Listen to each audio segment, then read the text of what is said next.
Titanfall! Titanfall! 10, 9, 8, 7, 6, 5, 4, 3, 2, 1. Stand by for Titanfall.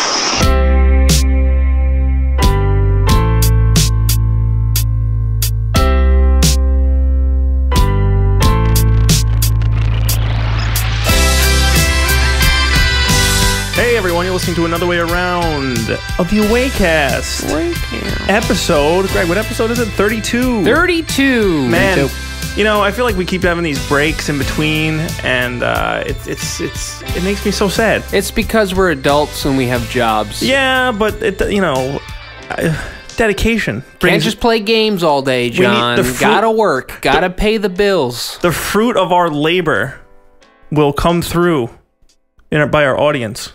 Yeah. I think that's a quote by Durgle Dringus.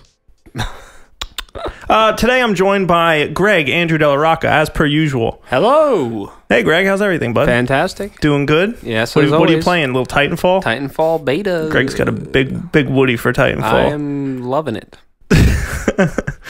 Josh Hinkie is not joining us today, but in his place we have a Mr. Shaun Cassidy. What up? Yo, you have some big shoes to fill, my friend. Make sure you talk a lot about football. And really corny jokes, like dad jokes. Plenty of dad jokes. Talk about football, Groupon. That's why you can't join us, because... What? Yeah, we are. No, we're not supposed to say where he works. He already has. Has he? Yeah. Oh, well, maybe we'll beep that out. I might have to beep that out. We might have to beep that out at Josh's I might request. have to beep that out. Sorry, Josh. Actually, what I'll do is I'll do a VO later, and I'll say, like, the government, or like, and we'll put it right over there. Okay, all right. That's not bad. No, it's fine. So, Shaun, tell us a little bit about yourself. Let the listeners know, who are you, where you come from, what you like. Well, my name's Shaun, and I come from a little island called Long Island. Ooh. We know Where we're all that. from originally. That's right. We know But that we've place. migrated to Brooklyn. Okay. And I've known John for a very long time, and Gregg since high school. when Yeah, I John guess was like in high the school. senior year of high school. Yeah, high school was a long time ago now. Back in the Manorville days. It's like 10 years ago, actually. Oh, my God. Yeah, Yeah, we're this year, fucking old. this year's our 10-year high school reunion. Yeah. I got invited to 2 of them because I went to 2 high schools. Lindenhurst? Yeah, Lindenhurst and Manorville. And I don't know if I'm going to go back.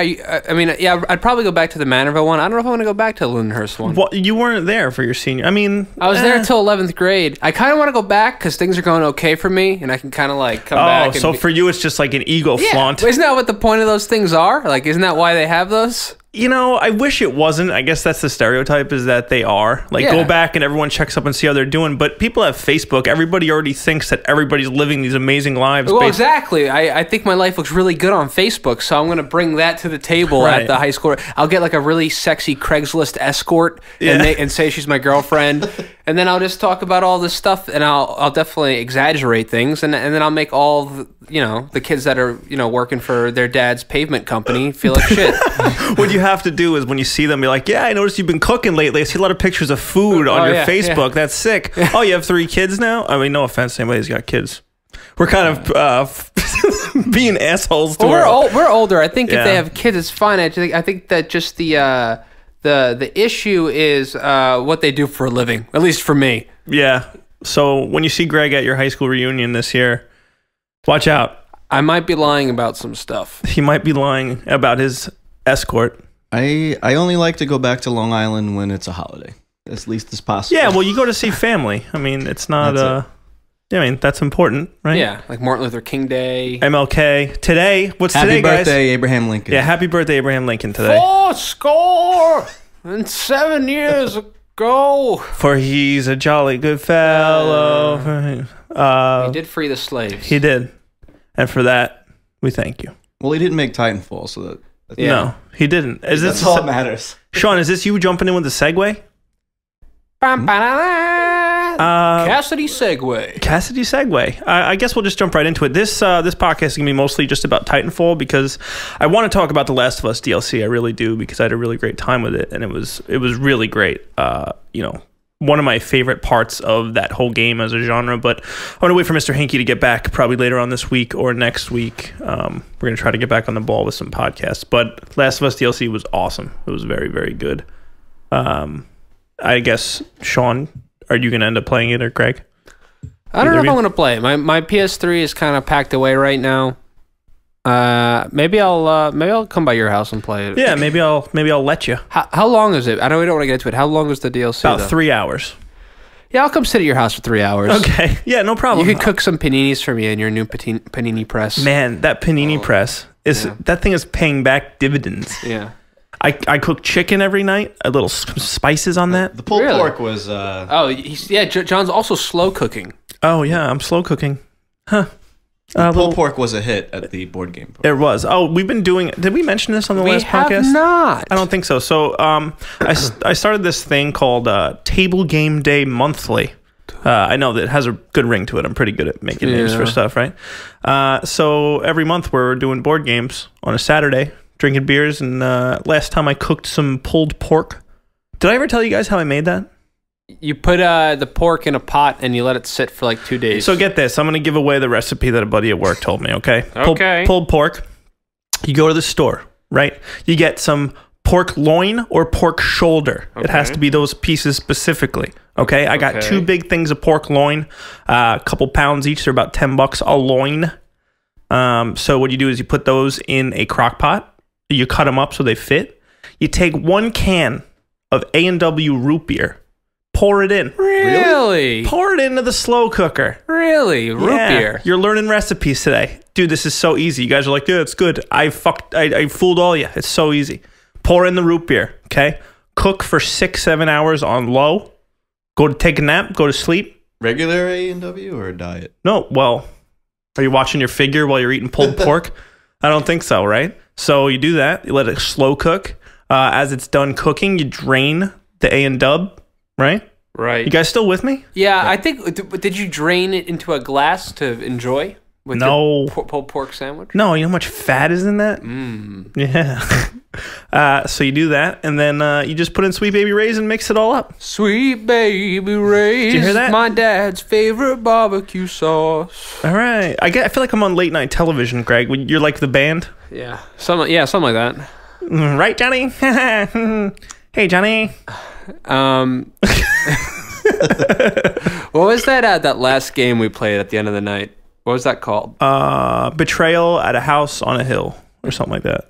That was incredible board game. It was one of the best board games I've ever played. It's so good. That was some good stuff. Yeah, Mike brought it over, and if you guys haven't played that yet, you're not going to because you can't get it. It's out of print, and yeah. In order to get it, it's like $400 on Amazon. $199 was the least cheapest current bid on Amazon. Yeah, hopefully they come out with a 3rd edition. But that's probably why. We were playing. What games did we play in this last one? It was fun. Ticket to Railroad. Yeah. Ticket to Ride is also a great game. Yeah. Taking over the country. I won, by the way. I figured I'd put that out there. Maybe something to bring up at my high school reunion. And Mike, who brought the game, said that there was other countries that. Yeah. There's like a European one also. Yeah, South Africa. Yeah. We also did Shut the Box, which is a simple in-betweener game. The first one was Zombie Dice, was like the in-betweener. Yeah. And I also made meatballs. Nobody wants to talk about the meatballs. Oh yeah, Swedish meatballs. Do you want to know how easy that one is?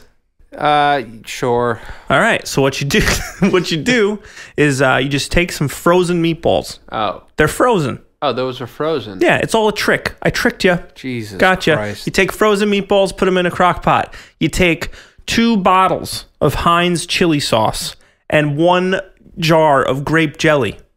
Put it in. Mix it up. Let it cook. Serve it to your unknowing guests that go, man, John, you're a great cook. For a second, I thought you were going to say that they were the IKEA meatballs. You think I could have got away with that? I was good at cooking. cooking. I think you might have been able to get away with that. Oh, well, I make all the meatballs for IKEA. Interesting. Yeah, that's how I afford such a lavish life. Not even remotely believable. Come on, Greg, you believed it. You didn't know A&W root beer? Yeah, I didn't know that. I don't think a lot of people. Where did you even find that recipe? A buddy at work gave it to me, and then I checked it out online, and it turns out a lot of people do that.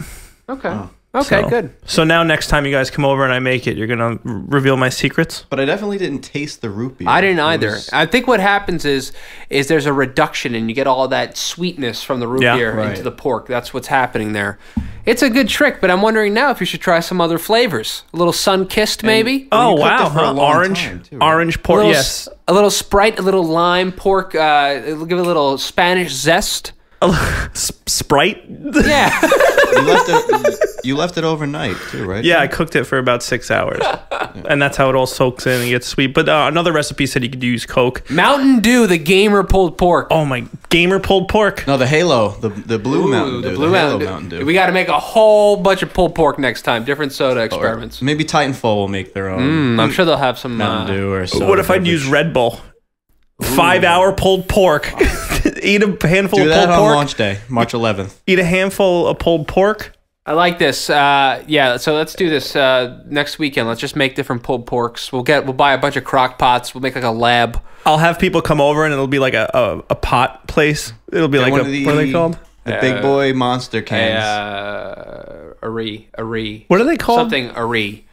Green. A pottery. Greenery. Not a head shop. A What do they call? What the hell are they called? A distribute. No. It's like some kind of distributionary. Ari. Distillery? No, like it's the weed places, like in Colorado and California. Greenery. no. What are they called? Oh wow, we're fucking idiots. Oh my god. It's hey, let's go buy some pot at the You've never said Burnery. that. You've never said that. We live in New York. At the Oh my god. The bus stop. Hey Rick. Do you know what it's called? Part of the show. Ask Ricky. You know the place you go to buy weed. It's something Ari. You don't know. A bakery. That just reminded me of that scene in The Office where the guy just talks to him through the wall. Like fucking. I'm Peter, gonna turn on the breast Yeah, that's what I'm exam. talking about. You said the office. You meant Office Space. I'm gonna ask Jeeves, see if I can find it. It's called we're going on way too long with this. Oh well. I've also been playing a lot. Dispensary. A dispensary. So we'll have a dispensary for pulled pork. We'll have this is the OG sun-kissed. We got Mountain Dew, the Volt Mountain Dew. Yeah. High voltage. this is our code red pulled pork. They have a machine like that in Chinatown. Dude, you know what To make pulled Do pork? you know what like would be the dispenser awesome? machines where you just buy snacks and they just slide out. You take the like the high voltage Mountain Dew, like the gamer fuel one. Okay, you pour that into the pulled pork. Then you take the Doritos. And you crunch them up. Crunch them up and you put them in the pulled pork. Okay, we have a new side But project. you we have to can't try. slow cook it like that because then the chips will get soft. Well, you have we- to put them in afterwards. Yeah, afterwards, right? Yeah. Exactly. Use a crumble yeah, on top. like a little. Yeah, a little. You got the effect at home? Yeah. You guys got that? Yeah, we got some coleslaw in there too. That was good. I got Oh some- yeah, that was some. What was that called? German coleslaw. Yeah, I guess we had it at Walter's Deli down the street. Really good German deli. Coleslavic. We also we went to go see Gregg and I and Kate. We went to go see Monuments Men, and at the last minute we switched over to see Lego Movie. Lego Man. How was that? The Lego Man. So good. I heard the game is incredible. Yeah, I'm almost completely done with the game. Actually, I got it digital. So Oh, on Xbox? Yeah, because we couldn't find it anywhere else. yeah, we stopped at like 3 GameStops. John was having a fucking nervous breakdown. No, I wasn't. Yes, you were. You No, were I like wasn't. punching your steering wheel. Oh, my You God. were flipping around. You were going, which way should I go? Which way should I go? Greg, Huh? Where do you Greg, want me to go? Where do you want me to go? Come Huh? to think of it, bro, didn't we stop to get your exercise bike? I don't see it anywhere. It's in a box. I told you I'm going to put jackets on it. It's in the other room. Dude, we stopped to get Greg an exercise bike that was supposed to pick up at Sears for him, and we got it, and Greg never put it together. No, it's in the box in the other room. Just out of curiosity, was Lego DLC version any cheaper than the disc? No, it was the same price. So it's weird because the Metal Gear Solid DLC that's coming out soon, the prequel to the game, is $10 cheaper if you buy it as the download version. The as downloadable version. opposed to Yeah, the it's a disc. little silly because you know what? I'm almost done with Lego 100%, and when I 100% shit, I'd rather trade it in, but I can't now. Right. But I think the priority for Metal Gear was to originally make it download only, so I think that's why it's cheaper. And So Yeah. Well, I just want to, because we jogged past it pretty quickly, the Lego movie, it was good, but when we got to the movie... Oh, no. It was just me, John, and Kate, and then like 500 3-4-year-old kids. We offered them all free candy. They didn't take any. No, the kid sitting right next to me was drinking a small soda that was empty the entire movie. So it was like for the entire movie, just sucking on it. And his parents are just sitting there like, "That's fine. That's fine. I'm just gonna sit here as long as you're happy, kid." As long as he's quiet, he's not bothering anybody. Yeah, he's bothering me, lady. And then we had the repeater. The repeater in front of us. Every line in the movie. Just repeated everything. Just in case you didn't catch it from the film. Here, we'll do an example. I'll be like, oh, let's go find the Lego guys. Let's go find the Lego guys. Let's go, we gotta find the Craggle. Hey, we gotta find the Craggle. Yeah, let's go, we're gonna play Legos. Gotta play Legos. That was pretty much the whole movie for us. Yeah, it was absolutely terrible. And there was a lot of like, lot of this. Yeah, just things falling. Candy bags. Opening up candy bags. The whole popcorn. Kids did not run out of candy. Yeah, I don't know. Whatever. So don't go to Skittles spilling on the floor for like 4 hours. Don't go to a movie with the demographic of children during the middle of the day on a weekend. Yeah, that's our advice. But Lego Movie was great. You should see it, and the game's pretty fun too. Played through it with Kate. So. And we also saw RoboCop. We saw RoboCop for Shaun's birthday yesterday, or 2 days ago. We only needed one. Thank you. We only needed one.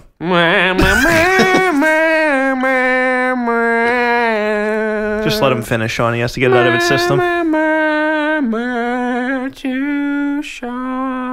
right. Thank you. And many more. Very good, Greg. Good job. RoboCop was much better than I was expecting it. Yeah, I think the comparisons to the earlier RoboCop is what makes all the reviews and stuff a little sullied. But as a standalone movie, it was actually pretty good. It had enough nods to the original, and it had its own flavor as far as it trying to be modern. But I think that it was overall really good. Yeah, enjoyed it. And then we went to Max Brenner's, which was okay. It's pretty good. Had to sit in a lot. That place is still crowded. It's been there forever. It's always like that. I every know. Single day. It's crowded all the time. But anyway, so over this weekend, many of you may know, a little beta game came out by the name of Titanfall. Have you guys heard of this? Titanfall? Titanfall. That's that cartoon movie, right? No, it's that movie with Al Pacino. It's that cartoon on TV. That's Teen Titanfall. Oh, Teen Titanfall, right? Or Remember the Titans. This isn't funny. Yeah, it's a good.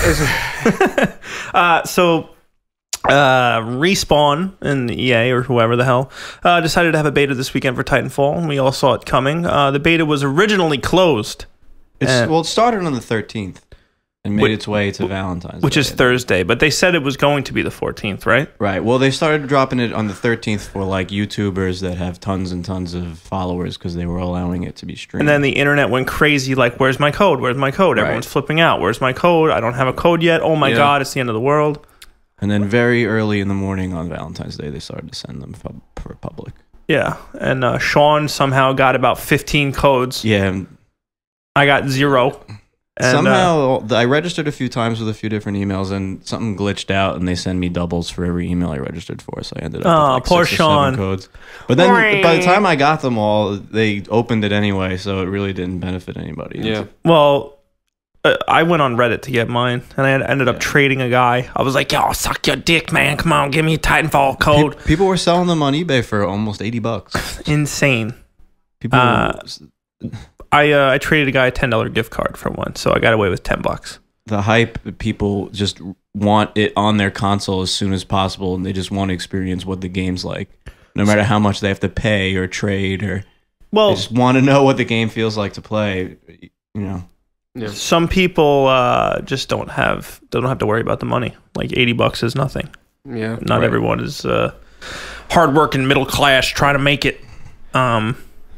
But the beta eventually went open, and I told Shaun and some people I was with during his birthday, like, I knew that was going to happen. I knew this was some kind of weird, limited periodic release to all the people for codes just to build hype. I've had this feeling. Maybe I'm wrong. I agree. I feel like they did that within, like, they wanted to see what happened with the code-based way that they did it in the beginning, and then they realized with how many people were flipping out about it, they were like, oh, let's just flip this. See, I don't agree. I think that they knew from the beginning that they were going to make it open. They know what their servers can handle, and they figured, all right, we'll do like a limited code release in the beginning and get people going crazy for it and like needing it. And but they didn't even give it that much time for that. That's why I don't agree with you, because I think they would have let it sit for a little longer and let the hype build. Right. I'm kind of on the fence with Greg a little bit, because another thing that they did wrong was they pissed off a lot of people. Because people were buying it, people were going really out of their way to get it, and the company did not make it easy to get. I feel like they saw how well it was doing, and that there was no, I mean, I had pretty much zero issues playing this game, and I think that what happened is they're like, you know what, this is going really well, fuck it, let's open it to everyone and let's just break it. Let's stress test the servers, let's see what we can handle, why we can do this, and then this way when it comes out to full version, there's no problems at all with it. Yeah, I can see either side of the coin, definitely. The head dev Vince posted on Twitter that he literally said, quote, let's break it.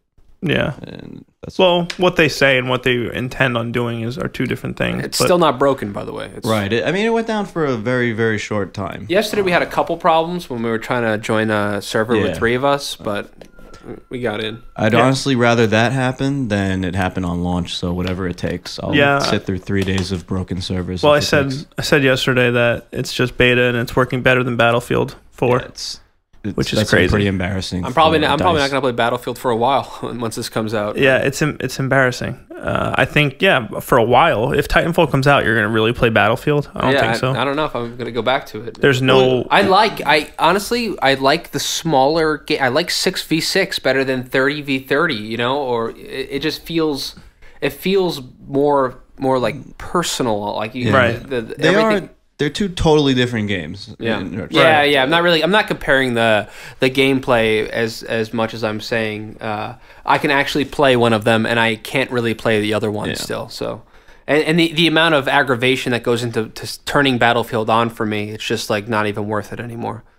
I told myself that when Battlefield 4 came out that I was going to be stuck on that game until anything else huge released, and then I went back to Halo 4 the other day. Yeah, really? It just, you get like a craving for a game sometimes, and you just... Yeah, I was craving Gears of War the other day. Gears is just, it's in its own flavor. You really just have to want to play that kind of game, you know? So eventually on Saturday, they went ahead and made the beta open for everybody. Saturday night was at Xbox, and Sunday during the day, I think they started waiting it out to people on the PC. What they did was if you registered by a certain time on Origin, because the PC version was different to register, you had to register through Origin. So anyone that registered by, I think, 4 p.m. on Friday night, they just opened it into your games library, and it was there when you signed in. They also had a big issue with a lot of Australian folks that registered for the PC version. They were getting Xbox One beta codes. G'day, I got the wrong code, mate. That was that was Gregg, our senior Australian correspondent. Yeah. I was impressed with EA's tech support in that aspect, though, because they opened up a thing on their site where if you did get the wrong code, you would set up a little ticket and email them your Xbox code, and within an hour to 2 hours, they would email you a PC code. Yeah, the way they handled it was pretty good. Their tech support, like you said, Shaun, was pretty on, which is, I did it myself because I did it way before that they released the PC beta, and it did come within an hour. Everybody dogs on EA, and most people hate it, but in this current situation, they actually did pretty right by... Well, they have to. Well, yeah. This is a pretty big deal, I guess.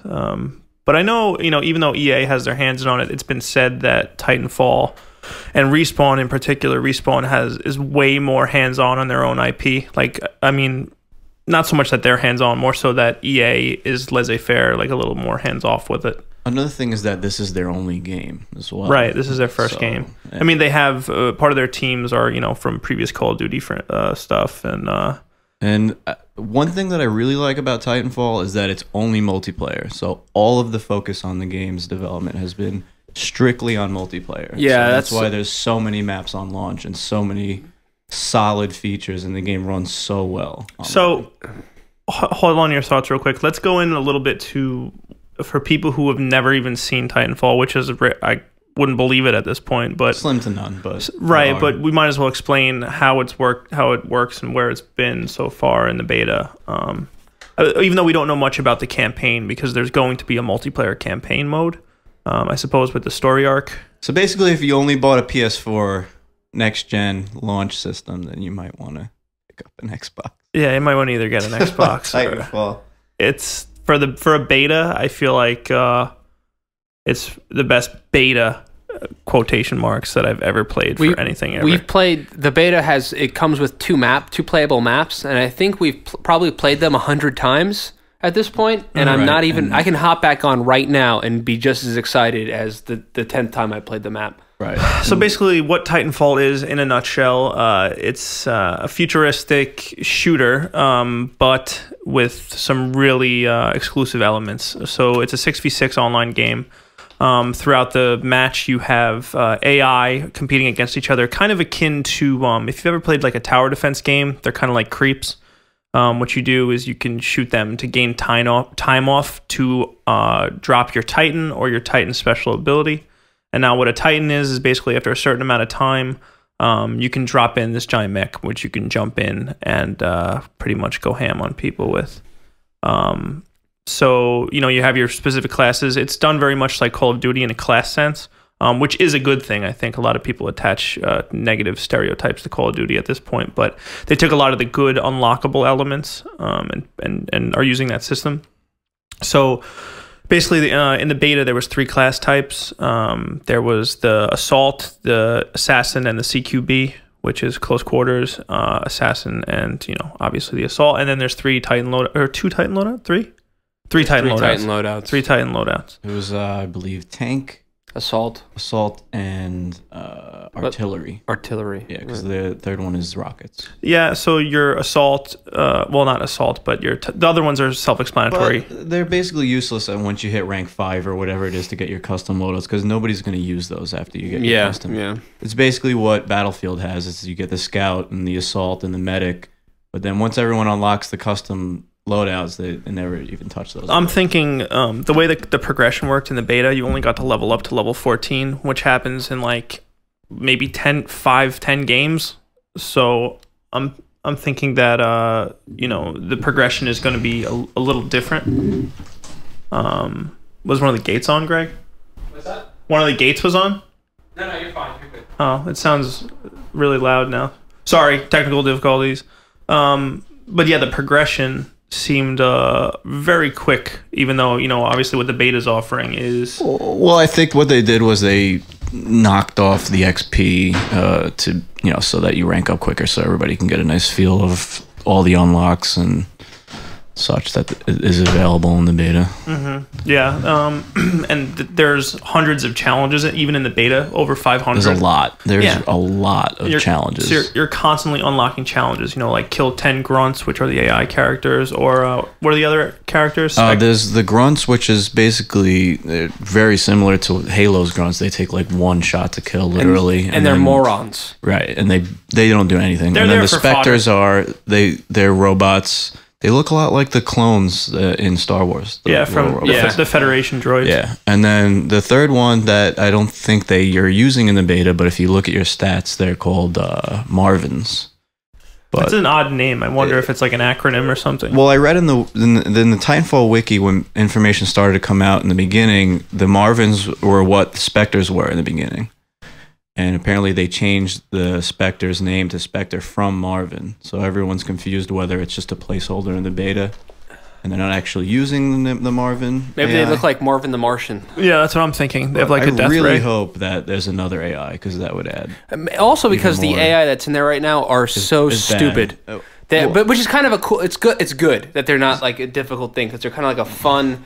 They help kill time, and they also it's fun to boost your score with them. Stemming off what John said about them being cannon fodder to up your Titanfall drop time, I kind of disagree a little bit, because me and Greg were just playing all day yesterday, and there's burn cards that allow you to reduce 40 seconds up to 80 seconds of time for your Titanfall drop, and you can basically have a Titan within the first minute of the game, and you're overpowering everyone. The grunts only give you like -2, I think. Yeah, but if you kill a group of 6, that definitely helps. It helps. It helps. My perspective on what they really do is distract you, and then you end up getting shot. I think it's a little bit of both. See, I don't think so, because like I mainly target the grunts, and I always have great scores, and if you get a group of grunts, it adds to your team score. So because they're quick, easy kills. Right. I usually use my grenades on them. I'll see a pod drop, I'll throw a grenade, and that's 3 kills right away. So.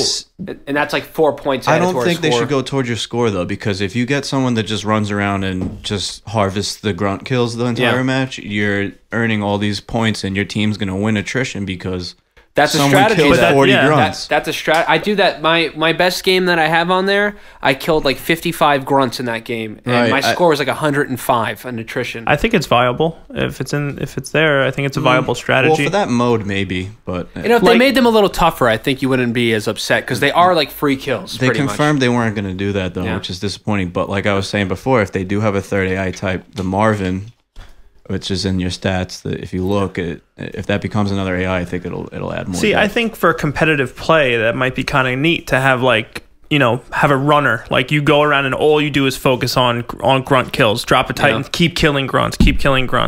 And then you have the guys that are just strictly Titans, and if you're doing hard point capture, which is pretty much their domination mode, you have a guy that strictly keeps his Titan on AI mode, which means it's pilotless and you can run around. It's going to be interesting to watch how their play styles develop when the full game comes out, and what angles they're going to use.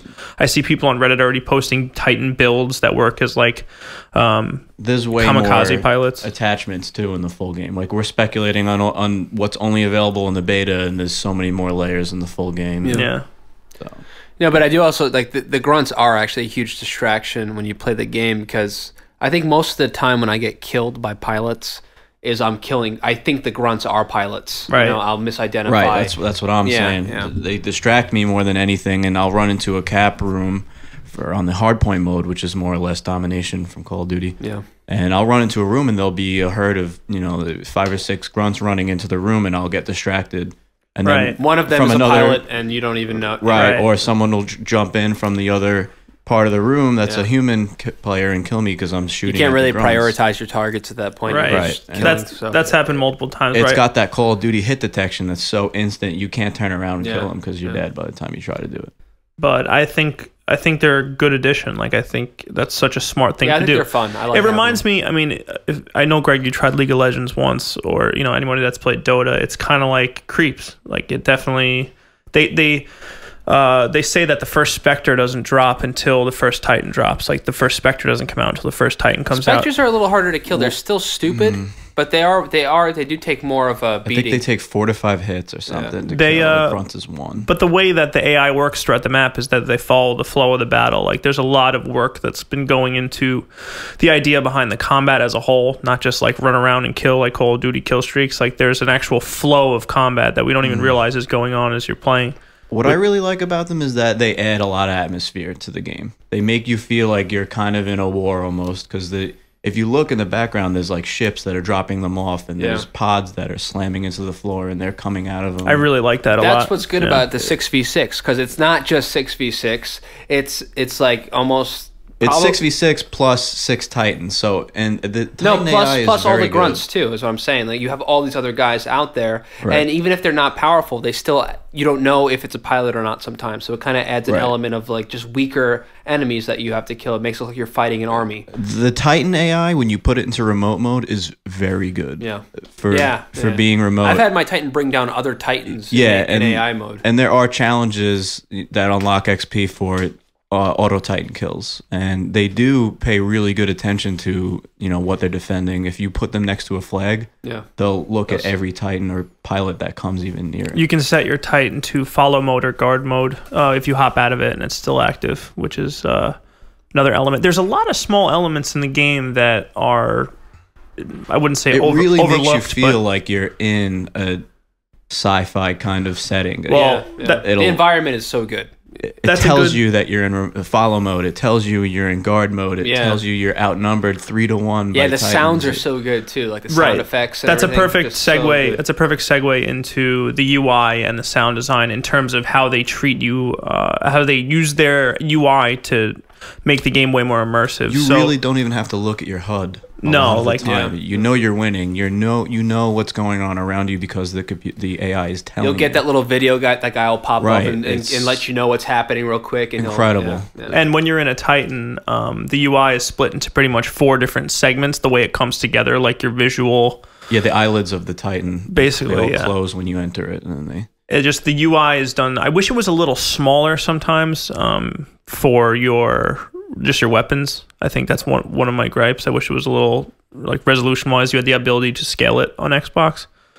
But other than that, like the scopes field of view. No, more specifically, just like your bullet count and like your cooldowns and stuff. Like, I'm a big fan of keeping that stuff small.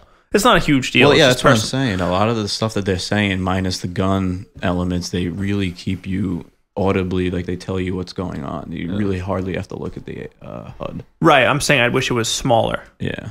Like out of the way a little bit more. There's an option actually that you can make it smaller in the options. On Xbox? On Titanfall's options menu, if you go in, there's an option to make the HUD smaller. There's a small and then a large text option. I have to look. Oh, cool. Yeah. It says in case it's running off your TV screen. But yeah, the audio is really fantastic. I mean, Greg, that's more of your expertise. Yeah, I think we can all agree. Everything just sounds so good. Like the robot voices and like the the gunshot sounds and just the atmosphere in general. It just, you don't question it. You don't think it's shitty. It just sounds. It's so natural. Solid. It's so Yeah, exactly. Battlefield was the king of audio. Yeah. Before this game. Yeah. The setting.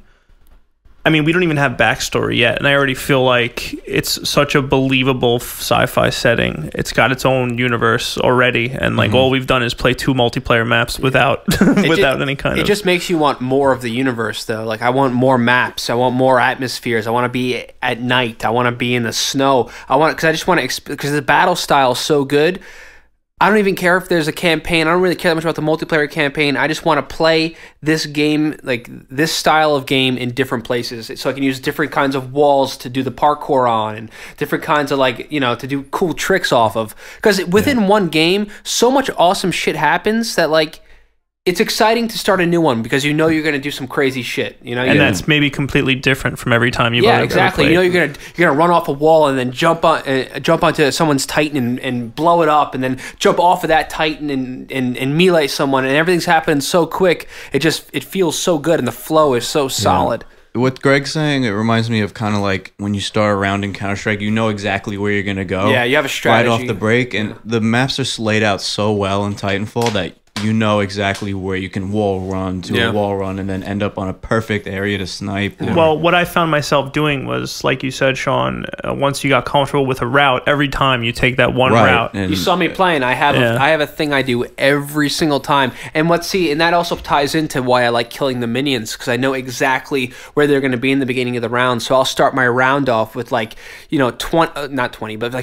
kills, and more than half of them will be minion kills. That drops my cooldown time. The pilot kills drop down 30 seconds. By the time I'm hopping in my second round, I got a minute left on my cooldown time. Maybe I'll use one of my burn cards. I have a whole strategy set up now, and it makes it feels really good to know what you're doing.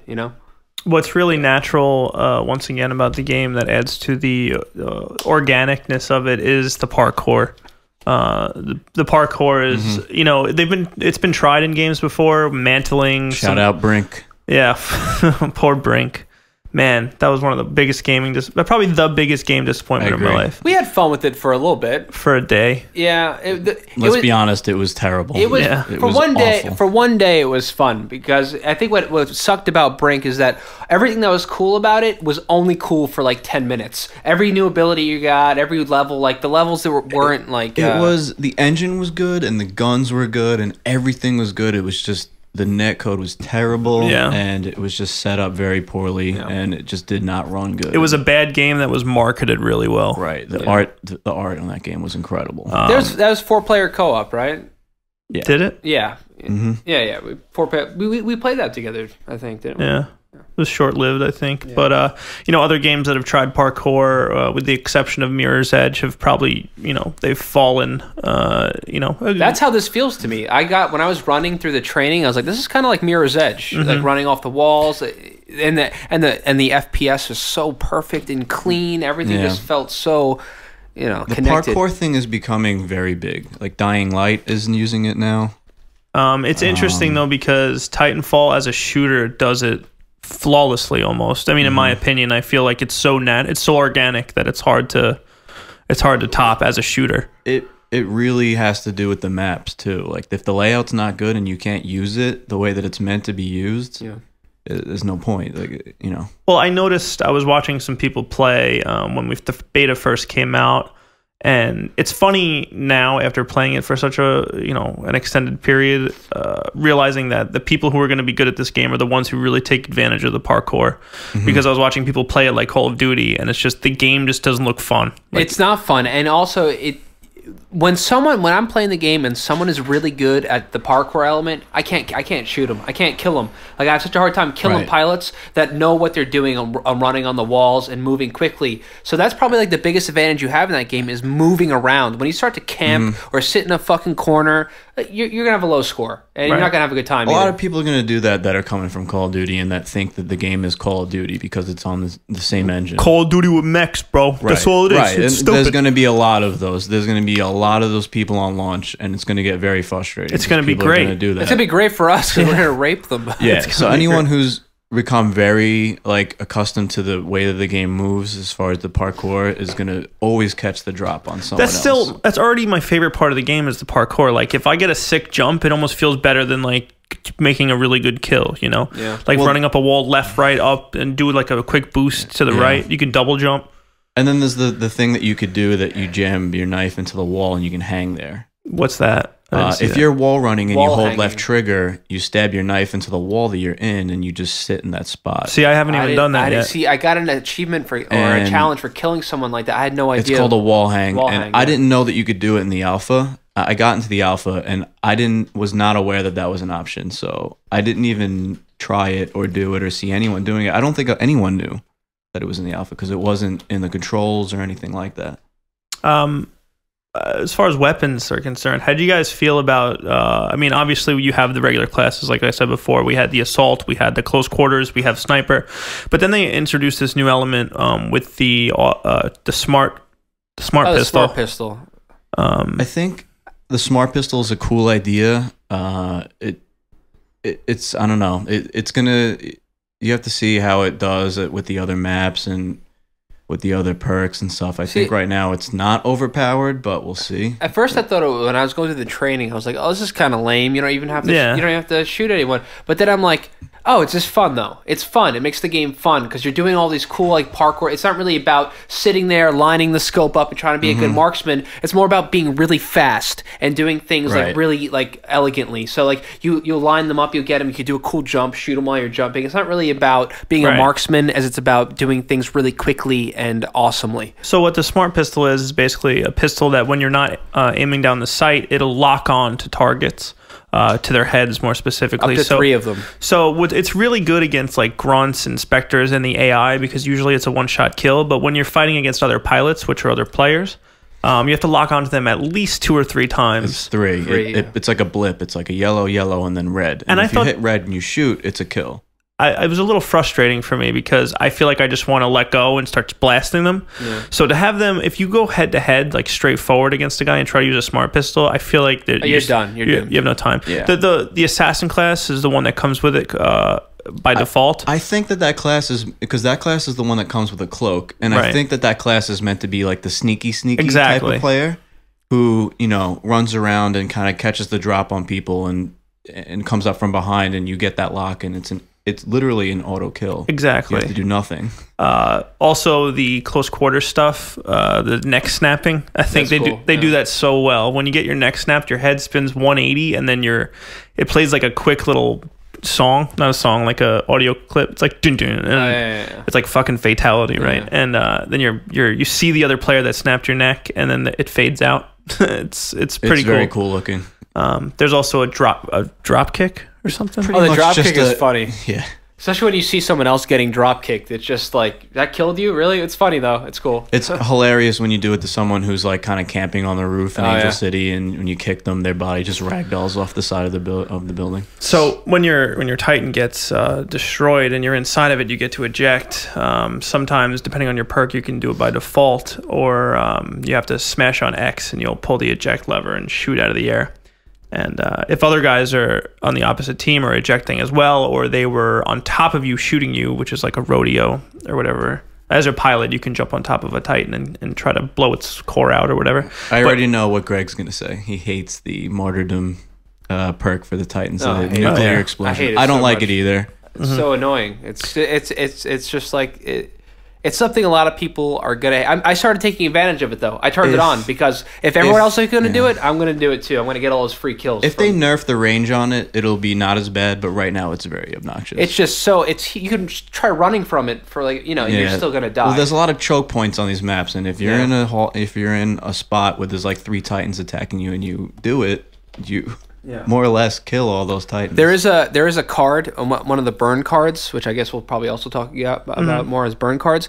But there's a burn card I got the other day that turns when you eject, it sets out a substantially larger nuclear explosion, and it's like a massive range. Anything like within like a huge range is just decimated. The range is already good too. Yeah, so there's a perk for one of your Titans to pick up. It's basically Titan Martyrdom. It's called what's it called? Nuclear something. Nuclear loadout or something like that, or payload, nuclear payload, something like that. When you die, your Titan does this kind of charge up with this big white light, like, and does like a nuke, and anybody in the surrounding area dies, which it's more or less martyrdom from Call of Duty, where they give you a pretty good warning, but if you don't have the ability to dash, if your dash isn't charged, then you're fucked. Like, I think there's a good 3 seconds until the explosion happens. Well, Shaun was right. Like, there's choke points where you try to dash and you're just hitting a building and it's not doing anything for you. But what I was saying before is when you both eject, there's some hang time in the air. And I'm sure you guys have done this where you pop out and you're fighting the other pilot falling to the earth. Yeah. I've shot people midair. That's awesome. Very satisfying. Yeah, that's very satisfying. I got drop kicked midair.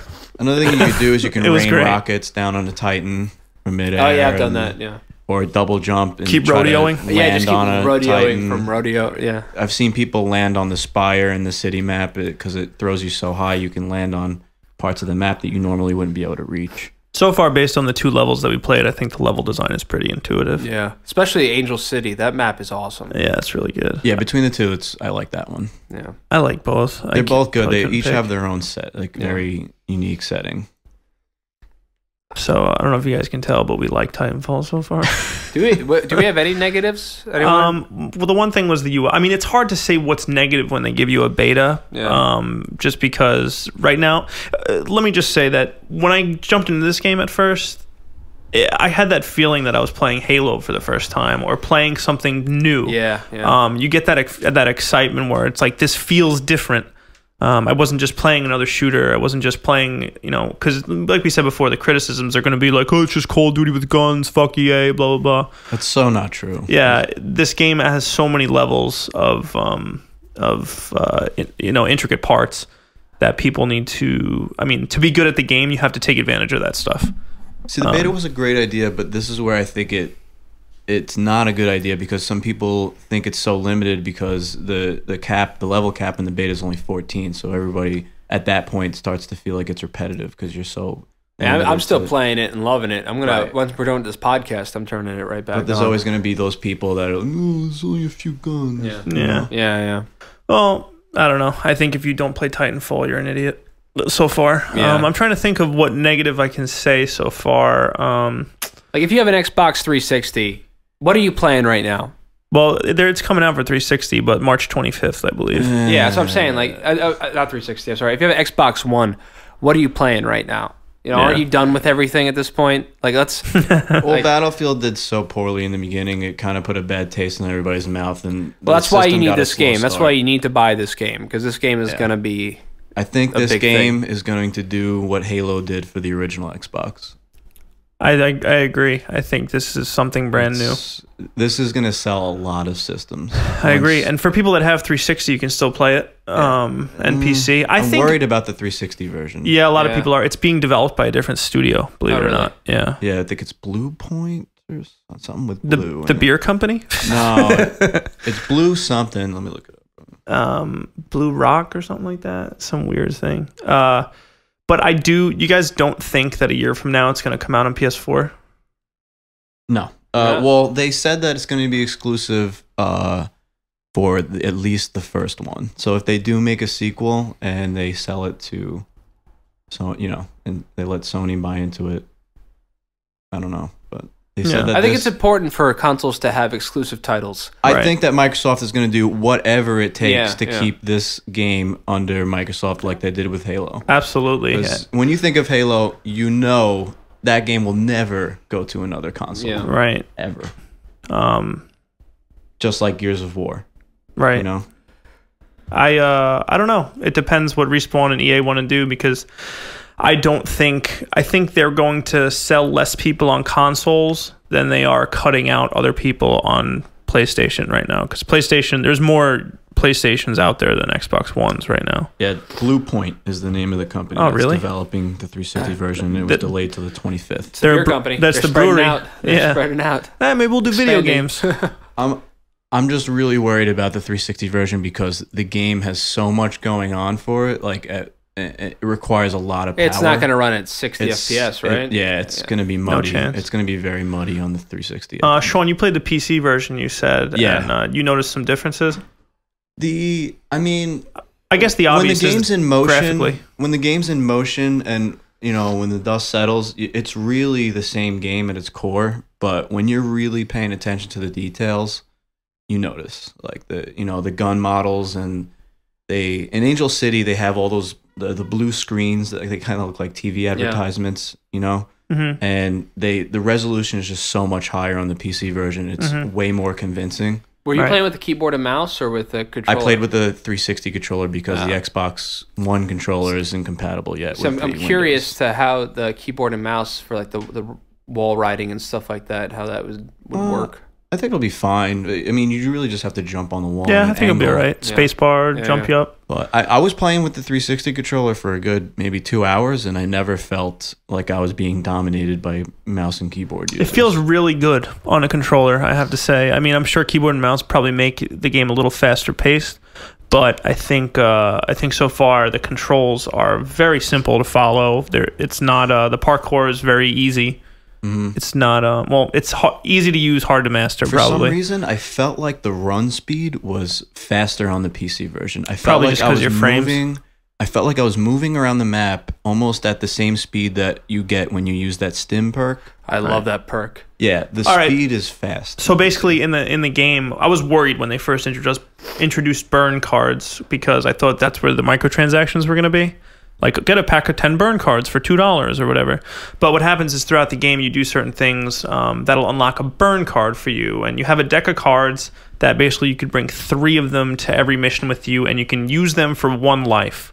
Some of these burn cards include...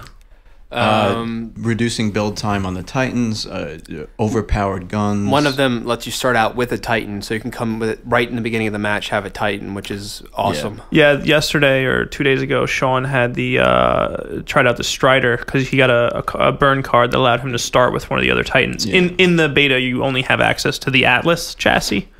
Yeah. In the custom loadouts, there's a chassis option. You get to pick which one you want to use. You played with the really fast one? I used both. I used the ogre in the beginning also, and I mean, more or less, there's the skinny one, which is really fast. The Atlas, which is the default one in the beta, is the medium. So wait, can I play with the other ones if I wanted to? I could switch to them right now? No. Well, in the full game, you'll be able to. There's a chassis option in your custom loadout. You'll get to pick which of the 3 you want to use. Right now, they're only burn cards. Yeah, I think we were playing last night. A guy had that fast chassis. We couldn't even catch him. He was just running the map.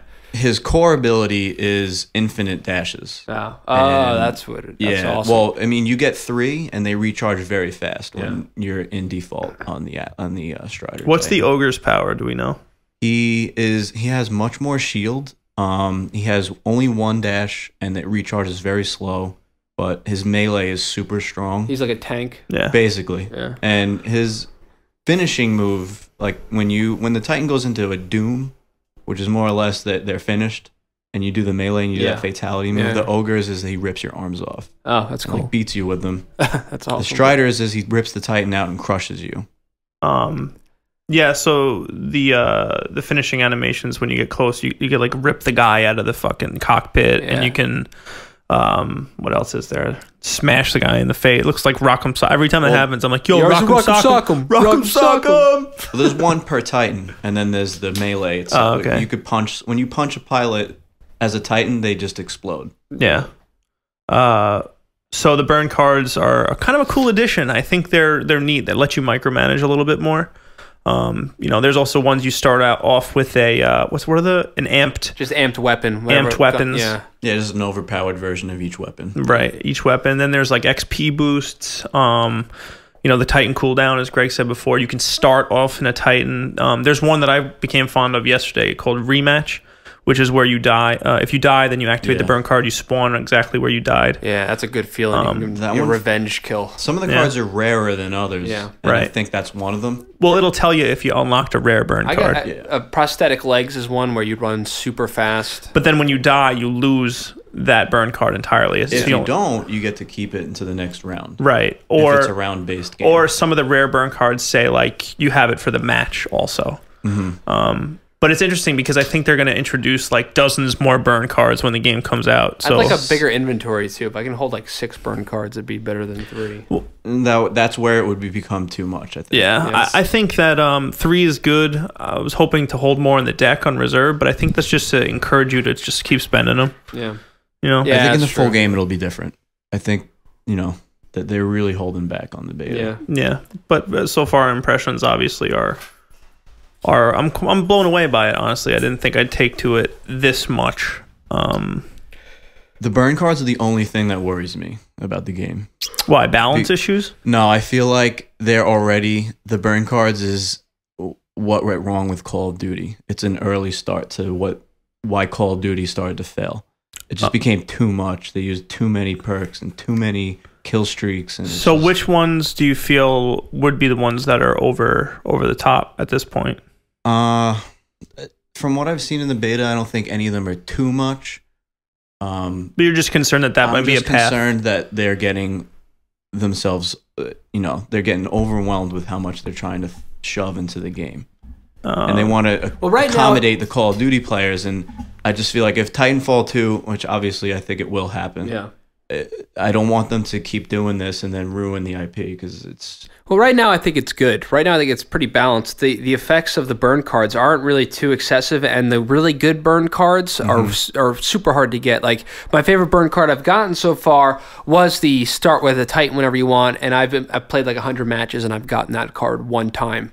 And I think that's also one of those cards that when you get, most other players in the match that's the card that pisses people off because you start the game off and you have a Titan, you're going to just rape everybody, And I do like that you can die and lose it immediately. Yeah. It's very risky to use it because if you use it right away and you just get blasted right off the break, you're done. Well, that's what in the beginning when I first got burn cards, my deck was full before I even used one because I figured like, I got to save this, I got to save this. You get a lot of repeat ones though too. Like I get the DMR one more than anything. The stupid grenade ones all the time, I just throw them out. Yeah. And you could discard so you don't have to use. What's the limit? I've never reached the limit. Is 17. It 20? Oh, okay. Is it 17 cards and they make you start getting rid of them. They don't break the game at this point. I'm just worried that this is an early nod to what's going to end up being. Like if the balance is gonna mess up, that's where it's gonna happen. You know what? Actually, it might be 20 cards, 3 in your deck, 3 in your inventory, and 17 on that. Yeah. But as far as negatives, I mean, like they say that in the final build, graphically, it's actually going to be a little bit better. Well, I played the alpha. The textures definitely got a bump from the alpha to beta. I think they're holding back a bit on resolution as well, just a little bit. Even if it didn't, it's still so great. It still looks so good. Well, it runs at that solid 60 FPS that Call of Duty's known for. Yeah, it makes what this game does for me. It makes me realize it separates the launch titles from their first big title. Right. You know, you look at the launch titles for this console, and this is still probably considered a launch title almost. Yeah, launch window. But it's such a huge leap for me, at least because it's just so different, and it's like revolution. It's using the graphics better. It's using the the FPS better. Everything is just much more accommodating for this new console. I actually feel like I'm getting something different than my 360. Like playing the other games, playing Call of Duty and Battlefield and Assassin's Creed, it looks good, but I still kind of just felt like I was playing a bumped up version of my 360. When I popped Titanfall in, I was like, this is different. And it feels different. It's so smooth. The game is so new. It's like the first thing that I'm like really excited for on this new console. That's how the 360 launched, though. Yeah, I don't know if you got one on launch. I think I did it, but I was at John's house. We were playing Prey, and we were like blown away by Prey at first, and then the real game started coming out. The first game Portal I think came out on 360 that defined the system, like we're saying Titanfall is doing for the One, it was Gears of War. Yeah, totally. The engine was unbelievable, and the graphics and the environments in that game and the lighting was just blew you away. Yeah, right. It still to this day is one of the best looking games ever made. Yeah, right. I totally agree. I mean, it's growing pains for every console. Titanfall looks great. Don't get me wrong, but I don't think that it's pushing the system. But it's for within the first 3 months of launch, I think that it's like pretty impressive. Of course, I think it's the game that I wish the console launched with. Like, I wish it was a launch title, because then I would have gotten so excited about what's to come. I think 6 months from now or a year from now, actually that's better. A year from now, the games are going to be like that difference I was just talking about, from playing Prey to playing I don't know. Gears? Yeah, playing Gears. It's going to be that thing where you look at it and you're like, Titanfall looks amazing. How is it going to get better than this? Like when I was playing Prey and I was like, this game's so good. I look back at Prey now and it looks like playing Bond on N64. Right. You know, we've come so far from that. I think that this is just a good sign of things to come. Good example is coming from like Halo 3 to Halo 4. Sure. When 343 took over Halo, everyone thought it was just going to be another, It looked unbelievable on Xbox 360. It was the best looking Halo, and it was on the same system that 3 came out, and 3 to me looked terrible. Right, being on a 360. I thought ODST looked really good. It did, but that was also another developer. Yeah.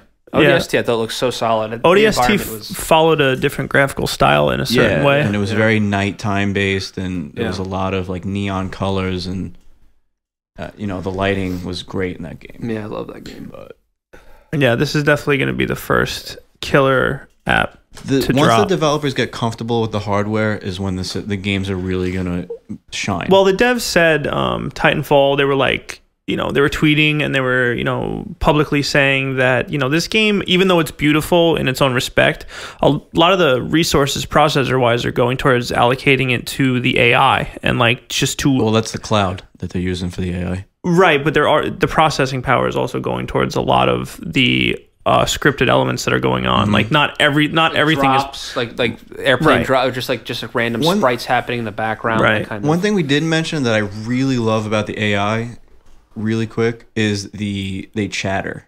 Oh yeah. I don't know if you guys noticed. And another thing they do is they drag each other. I love that. I love when out of rooms. I love when you walk into them fighting each other. Yeah, like two AIs I've fighting walked each other. in and there've been like two teammates of yours fighting an enemy, and it's because they're so weak that when they fight each other, it's like watching like little kids fight one another. Well, it's very scripted. I mean, it's not very scripted, but it in a sense it is. You walk in and they're doing like they're punching each other or they're trying to stab each other. Yeah, but little things like that, it immersifies you way more than it would if it wasn't happening. And if you're like running past it or you're in a Titan and you just see it out of the corner of your eye, it just adds what I was saying before. It makes you feel like you're in a battle zone. Yeah, like in Angel City, whenever you start out, it's always the same thing. This always one event always happens. It's usually different though to the one side or the other that's winning. If you go through these tunnels, there's usually a sequence where the two AI guys are one of them is killing the other guy, and if you get there fast enough, you could save one of your AI guy from the other guy, or vice is that when versa. He's like choking him? He's choking him. Yeah, it's awesome. It's There's awesome a few. I that. think I've seen maybe 3 or 4 different ones, and there'll probably be more in the full game. But the ambience in that game is so incredible. It's like the lifeblood of it. Like it makes it feel so alive with things going on. There's like ships and like cannons going off, and some of the ships just fly down just to become like that just float above the buildings for a little bit, and it's just it keeps your adrenaline going when you're playing. It keeps you feeling like action is happening everywhere, and that's so different. That even Battlefield doesn't do that for me the way that Titanfall does. The way, because that's kind of Battlefield's MO is like there's shit going on all over, explosions, blah blah. But the way that Titanfall is doing it is pretty new and refreshing. If Battlefield, I'm really curious to imagine Battlefield with the same formula, where if it was those same maps scaled down a bit, and then you had 6v6 with a bunch of AI guys, how much fun that would be. It would never feel the same because the engines are so different. Yeah. Frostbite and Source are... The thing that gets me with Battlefield still, and I love, because playing I love the other Battlefield, Bad Company 2. I played all those. I had so much fun with those, and I think that what gets me about the newer Battlefield is the massive amount. There's so many players, and there's so much stuff happening that if you're not really on it, if you're not having like the best day, if you're not like really 100% focused, you're gonna spawn and die, run and die. There's a lot of dying in Battlefield. A lot of dying, and it's also sometimes it's so the teams are so lopsided too. You get thrown into a game, and it's just like it's so discouraging to keep playing. Sometimes the huge issue with Battlefield is there's no you have to spawn correctly. You have to spawn on your squad, and you have to use the vehicles correctly, or if you make the wrong choices in that game, you die. It's a harder learning curve, and also, why did they get rid of one-shot sniper rifles? Yeah, God, that's what so the insane. fuck. Ruining the sniper class. Completely ruined that whole class. You have to use the sniper for like 700 games before you unlock anything that's decent. So annoying. So to the contrary, I don't mind losing in Titanfall because after each match, there's it doesn't just end once your kill count or your cap count has been reached. There's an epilogue in which the losing team has to escape on a dropship, and the winning team has to either destroy the dropship or kill it. I mean, you still lose if you get in the plane, but you get a point bonus. So and it fucking feels awesome. When they showed that at E3, I was like, oh my god, this is amazing. Yeah. That's one of my favorite parts of the game. It's such a minor addition in a major way. It gives you a second chance almost to not feel like a total loser at the end of the match. That's exactly it. It's like even if you're losing and you get to the ship, you're like, all right, well, at least I got away. I got away. Right, and even if you don't, it gives you that sense of urgency. Like, it's not just, the round ended and it just fades out and you see the scoreboard. It's a story. It's almost like you have to leave the map. It's like the ending of a story, of this battle. Yeah. Right. And I'm sure they'll differ between maps. Yeah. Yeah, that'd be neat if like instead of a drop ship, there's like something else, or or you just have to run away, like you have to reach a certain point, maybe, or just like escape. That's such a good idea, just to have like different scenarios of like the escape at the end.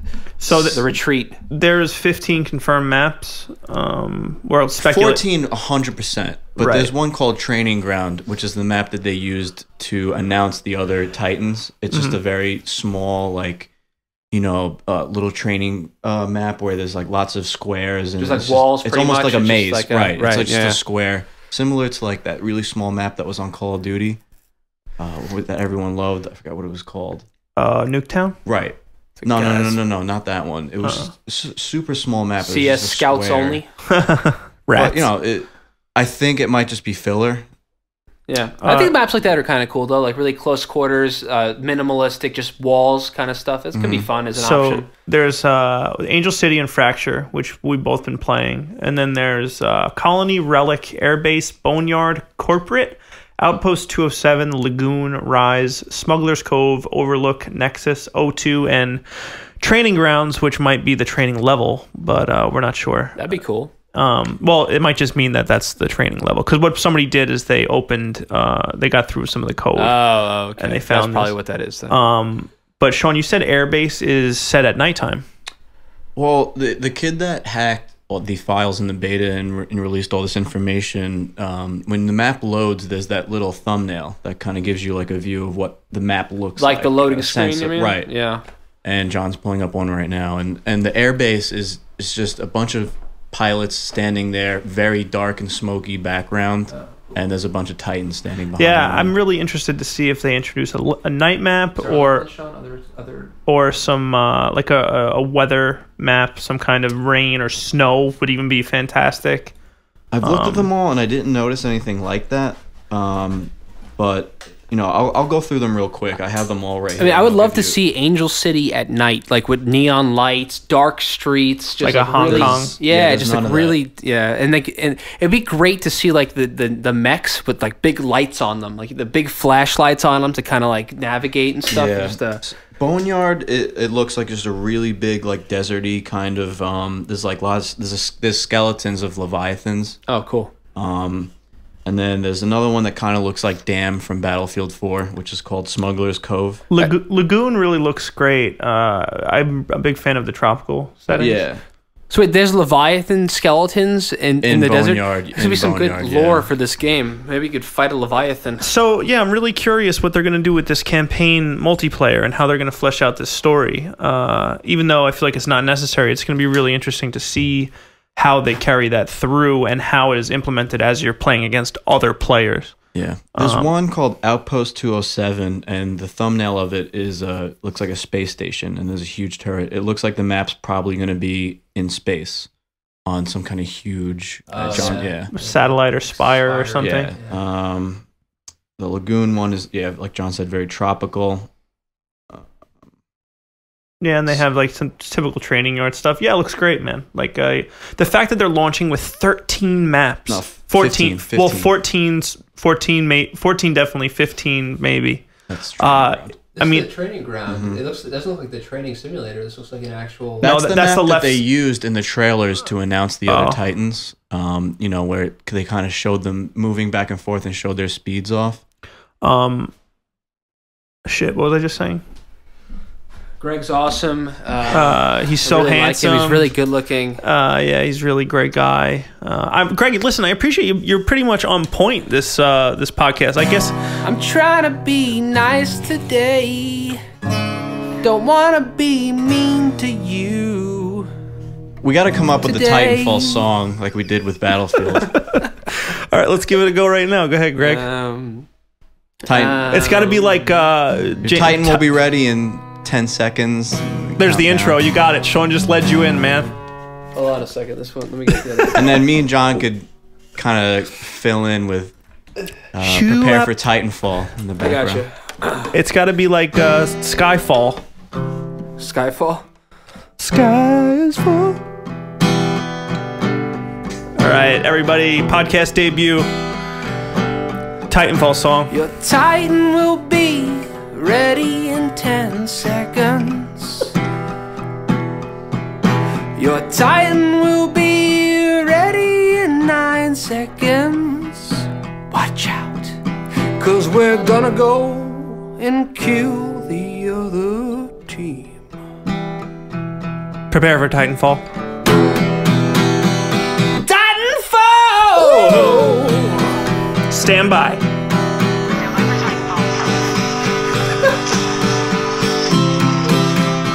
Coming down! Initiate weapon sequence! Dun dun dun dun dun dun dun dun dun dun dun dun dun dun dun. Titanfall! Okay. Little grunts, little grunts. Little tiny little grunts and specters. Little grunts and specters. Watch out, here come the pilots. Get up in your Titans and do the parkour. You're outnumbered 3-1. Go all the way this time. Don't give up now. Titanfall, Titanfall, Titanfall, Titanfall. 10, 9, 8, 7, 6, 5, 4, 3, 2, 1. Stand by. Titanfall. For Titanfall. We won! Now get to the ship, motherfuckers! We won! Now get to the ship, motherfuckers! Titanfall! We won! Now get to the ship, motherfuckers! Watch out for the other guys! Eject. A lot of that was really good. Oh, No, man. not at all. Well, that's on iTunes for $3.99. $3.99 subscription to iTunes. Watch that go viral on Reddit. Oh no, I don't think it will. It won't. It'll never. That's terrible. We hit all bases with Titanfall, I guess. We just never got to like any negatives aside from Shaun. You said the burn cards. For me, it was the I like HUD. them right now. There's not enough in the game for there to Right. find negatives right now. It's just so good Because it's so easy. new. Any negative can be like, well, they'll fix it in the full version. I was worried initially about how many maps there were going to be, because that's always what makes or breaks a multiplayer game. That's what we were talking about. It's kind of great how they're launching with so many maps. Yeah, that's going to bring so much replay value. And there's to the no game. microtransactions, and I feel as though, I mean, we keep comparing it to Battlefield, but Battlefield launched their best maps to their premium members only first. China Rising was like the best maps in the game. And how many maps were there on launch anyway? Like 5? No. There was a lot. There was a bunch, 10, but they were kind of weak. They were compared to the China. Like the maps I wanted were the China Rising maps. Those exactly were the big maps that with lots of stuff, really lush atmospheres. Really, or actually, they weren't all lush. You know, but they were just unique, and where the actual maps that came with Battlefield were just lots of cities. We're in lots of cities, lots of buildings, a lot of the same kind of feel.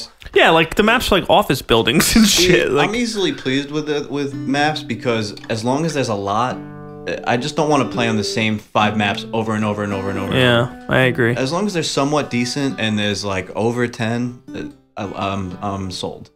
But I just I really don't want to play the same map over and over and over and over, because that's where the beta starts to get repetitive, because you're just playing on those 2 maps. Right. But the game's so new and fresh that it feels so fun. Yeah, so March 11th, stand by for Titanfall. Stand by for Titanfall. Stand by, my Titan's gonna fall on you. Stand by for Titanfall. Stand by, my Titan fell in love with you. Stand by for Titanfall. Stand by, my Titan fell in love with you. Stand by for Titanfall. Stand by, my Titan fell in love with you. With you.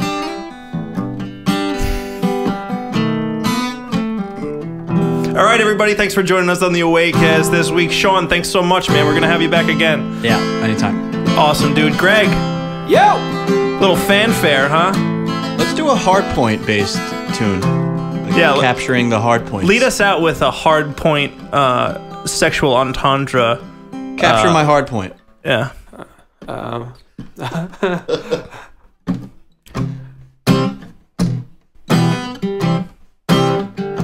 Connection Yo, strong. baby! Capture my hard point. Here we go. What are you, cake? Capture my hard Train. point. Yeah, we were doing all sexual jokes with hard point. Yeah, I don't if have you that listen many. You closely, guys- they're hilarious. Like what? I can't remember now. You got to get closer to capture my hard point. He's like, we're losing the hard point. We need Charlie. Get closer. The connection's failing. We need Charlie. We're losing our hard point. We lost the hard point. All right. Gregg, thanks so much for hanging out, Thank you. dude. Thanks for the sexual. See what I'm thinking? Thank you so much for the musical interlude and awesome Titanfall song. That'll be on iTunes for $3.99. I'm John Azalona. Thanks so much for joining us. AwayCast.com. Follow us on Twitter, Facebook. We'll see you guys soon.